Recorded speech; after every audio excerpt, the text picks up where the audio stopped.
Hello बच्चों, नमस्कार। मैं विराम फिजिक्स की क्लास 11th में आज चैप्टर प्रत्यास्था का लेक्चर नंबर 4 पर चर्चा करेंगे।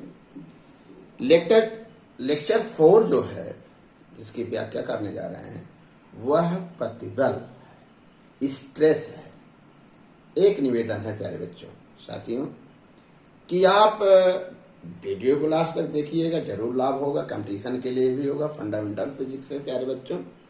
और अधिक से अधिक लोगों तक चैनल को भेजो ताकि लोग इसका लाभ उठा सकें। आइए प्यारे बच्चों, स्ट्रेस क्या है इस पर चर्चा करते हैं। लेक्चर नंबर 3 में आपने सीखा कि विकृति क्या है, स्ट्रेन क्या है। साधारण भाषा में आपको बता दें, जब किसी, मान लीजिए ये बॉडी है, इस पर बाह्य विरूपक बल या वाह्य बल लगाएंगे, इसका रूप आकार, इसी को आपने विकृति की है। जरा जैसे ही साहब विरूपक बल लगाए हैं और यह जो जैसे दबा हुआ पोर्शन उठने की स्थिति में नहीं है, तो आप कहेंगे कि यह बॉडी साम्य पोजीशन में है, साम्य स्थिति में आ गया। जैसे ही साहब विरूपक बल लगाएंगे, विरूपक बल लगाने से इस बॉडी जो है, इसके अंदर क्या है, मॉलिक्यूल्स है। तुरंत जो मॉलिक्यूल्स हैं आपको बता चुके हैं, इनके बीच की दूरी r0 से जैसे कम होगी या जैसे अधिक होगी, तुरंत प्रतिक्रिया बल लगाएंगे। और इस प्रतिक्रिया बल को जब किसी वस्तु पर वाह बल लगाते हैं, तो वस्तु के अंदर एक आंतरिक प्रतिक्रिया बल उत्पन्न होती है, जिसे हम प्रत्यानयन बल कहते हैं, जिसे हम क्या कहते हैं, रिस्टोरिंग फोर्स कहते हैं। आइए बेटा जल्दी से इसको समझा देते हैं आपको। मान लीजिए साहब ये बॉडी है, आपने इस पर वाह बल लगाया, तो इस बॉडी के अंदर जो अणुओं में है, निश्चित रूप से उसमें प्रतिक्रिया बल होगी। इस प्रतिक्रिया आंतरिक प्रतिक्रिया बल होगी, जिसके कारण ये प्रारंभिक स्थिति में आते हैं। लेकिन साहब, क्या यह जो प्रतिक्रिया बल है इस बॉडी के भीतर है, दिखाई दे नहीं रहा है कहीं? हाँ, क्या इस बॉडी के एकांक क्षेत्रफल पर नहीं होगा? कहेंगे सर हर एक क्षेत्रफल पर होगा, तो समझ में आ गया। लेकिन साहब, अगर साम्य स्थित है, तो इसका मतलब जो आपने विरूपक बल लगाया है आंतरिक प्रतिक्रिया बल के बराबर है। तभी अगर आंतरिक प्रतिक्रिया बल अधिक होगी तो ऊपर चला आएगा। अगर ऐसी स्थिति में है तो निश्चित रूप से आप समझ रहे हो, IITian बच्चे हो, कॉम्पिटेटिव बच्चे हो, तो निश्चित रूप से कहीं सर सरल भाषा है कि भाई जब हम दबाए हैं तो इसका माने जो अंदर की जो प्रतिक्रिया बल लग रही है या प्रत्यानयन बल लग रहा है, वाह बल के क्या है, बराबर है। इसका मतलब हुआ प्यारे बच्चों, कि वस्तु की साम्य स्थिति में, माने साम्य स्थिति कैसे आई, विरूपक बल लगाने पर, माने वस्तु की साम्य स्थिति में, अर्थात जब विरूपक बल लगा दिए हैं और एकदम विरूपक बल हटा नहीं रहे हैं, तब उस वस्तु के एकांक क्षेत्रफल पर लगने वाले आंतरिक प्रतिक्रिया बल को, फिर से देखिए हमने क्या कहा, विरूपक बल लगाने पर वस्तु की किस स्थिति में, साम्य स्थिति में, या वाह बल लगाने पर वस्तु के किस स्थिति में, साम्य स्थिति में, या साम्य स्थिति में वस्तु के प्रति एकांक क्षेत्रफल पर लगने वाले आंतरिक या प्रत्यानयन बल को क्या कहते हैं, प्रतिबल कहते हैं। तो प्रतिबल बराबर पृष्ठ पर कार्यरत प्रत्यानयन बल कैसे है पता है, या आंतरिक बल बटे पृष्ठ का क्षेत्रफल। लेकिन साम्य स्थिति में क्या होगा, जो वाह विरूपक बल आपको पता है, साम्य स्थिति में जो आपने लगाया वाह बल आंतरिक प्रतिक्रिया बल के क्या होगा, बराबर होगा। इसलिए हम इसको क्या लिख सकते हैं, आंतरिक प्रतिक्रिया बल को क्या लिख सकते हैं, वाह विरूपक बल बटे पृष्ठ का क्षेत्रफल। वाह बल जो लगा रहे हैं F/A, सरल भाषा में आप सीख गए, परिभाषा भी सीख गए। कोई पूछता है प्रतिबल क्या है, एक लाइन बता दो, साम्य स्थिति में कोई पूछेगा साम्य स्थिति क्या है, उसको समझाना पड़ेगा, जैसे बताना पड़ेगा। जब किसी वस्तु विरूपक बल लगाते हैं तो उसका रूप और आकार बदल जाए, विरूपक बल ना हटाएं तो एक स्थिति आएगी कि वो वस्तु ऐसे ही रहेगी। ठीक है, अब एक लाइन की परिभाषा क्या लिखोगे, कॉपी में लिख लो जल्दी से। साम्य स्थिति में वस्तु के प्रति एकांक क्षेत्रफल पर लगने वाले आंतरिक प्रतिक्रिया बल या प्रत्यानयन बल को क्या कहते हैं, प्रतिबल कहते हैं।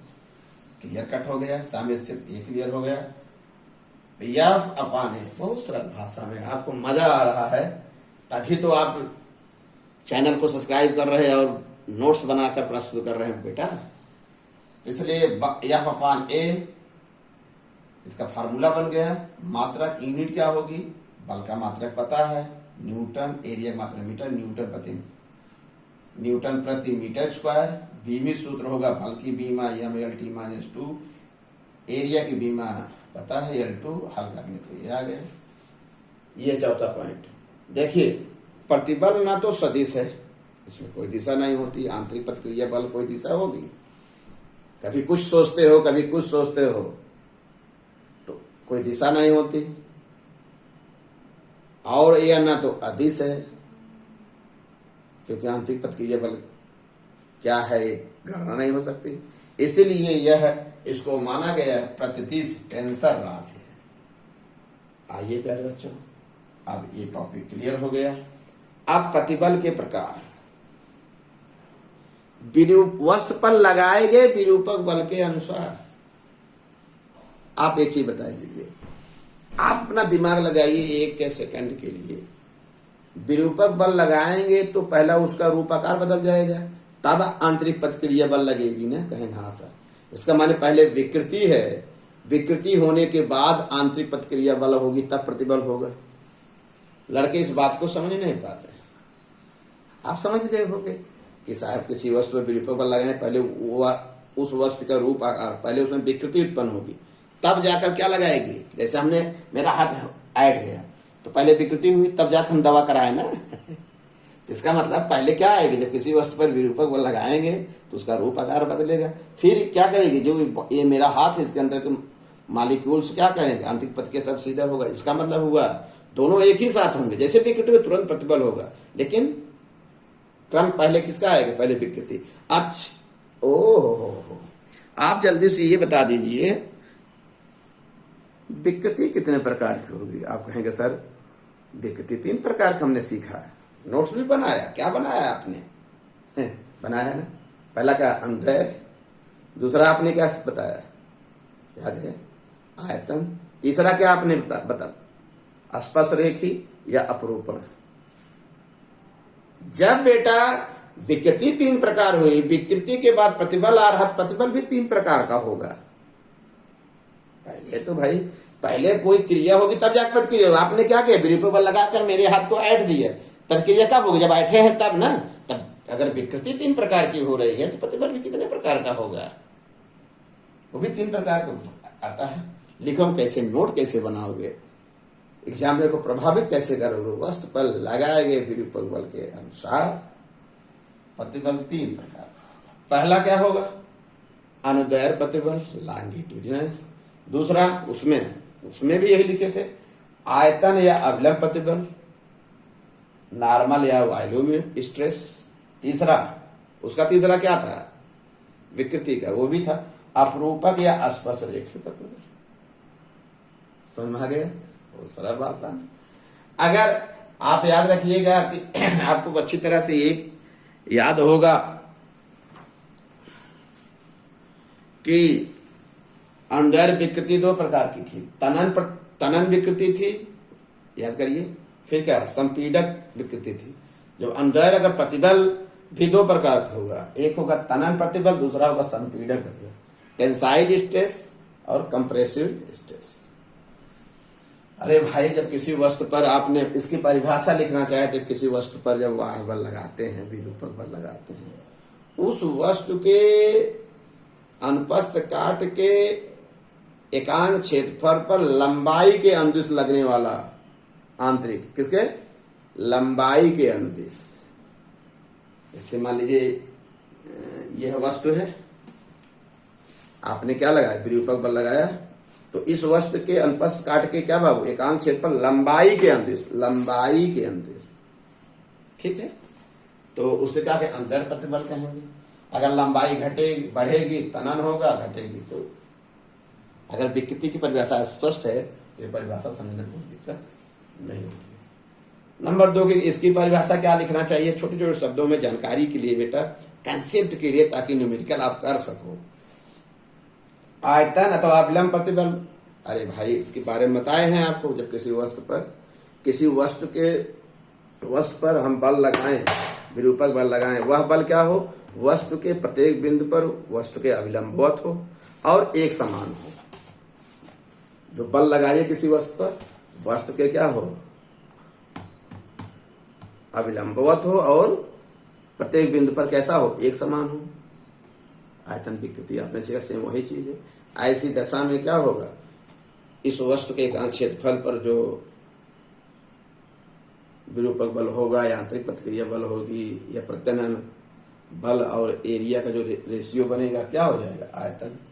अपरूपण विकृति जानते हैं, जब स्पर्श रेखी बल लगाते हैं जिस पृष्ठ पर, वह और उसके विपरीत वाला पृष्ठ क्या हो, स्थिर हो, तब स्पर्श रेखी जो बल लगाएं तो पृष्ठ के एकांक क्षेत्रफल पर जो जितना स्पर्श रेखी बल लगेगा उसे क्या कहेंगे, स्पर्श रेखी प्रतिबल कहेंगे।